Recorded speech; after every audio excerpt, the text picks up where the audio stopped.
നമ്മളെല്ലാം ഒരുപാട് ബോധവൽക്കരണ സന്ദേശം കേട്ടിട്ടുള്ളവരാണ്.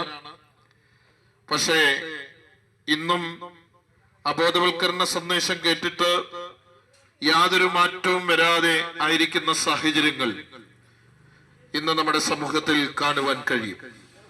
കുറച്ച് മാസങ്ങൾക്ക് മുമ്പ് മദ്യ മയക്കുമരുന്ന് ഉപയോഗത്തിന്റെ ദൂഷ്യഫലത്തെ കുറിച്ച് ഞങ്ങൾ ഒരു വീഡിയോ, ഒരു ചെറിയ ചലച്ചിത്രം ഞങ്ങൾ ഒരു ജംഗ്ഷനിൽ കാണിച്ചു.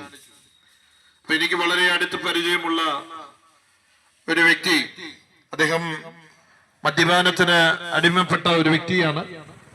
അദ്ദേഹത്തോട് ഞാൻ ഈ വീഡിയോ സന്ദേശമെല്ലാം കാണിച്ചതിന് ശേഷം ഞങ്ങൾ അദ്ദേഹത്തോട് ചോദിച്ചു, കണ്ടില്ലേ, ഇതൊക്കെ ഉപയോഗിച്ചാലുള്ള ദൂഷ്യവശങ്ങളെ കുറിച്ച് നിങ്ങൾക്ക് മനസ്സിലായില്ലേ എന്ന് ചോദിച്ചപ്പോൾ അദ്ദേഹം നൽകിയ മറുപടി എന്ന് പറയുന്നത്, ഇതെങ്ങനെ കഴിക്കാം എന്നുള്ളതിനെ കുറിച്ച് ഞങ്ങൾക്ക് ബോധ്യം പ്രാപിച്ചു എന്നുള്ളതാണ്.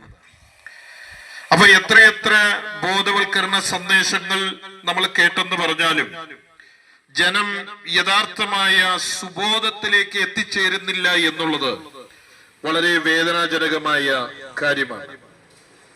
സാംസ്കാരികപരമായും വിദ്യാഭ്യാസപരമായും ഒക്കെ വളരെയധികം ഉന്നതി പ്രാപിച്ച ഒരു സംസ്ഥാനത്തിലാണ് ഞാനും നിങ്ങളും നിൽക്കുന്നത്. അത് എല്ലാം കൊണ്ടും ഭൗതിക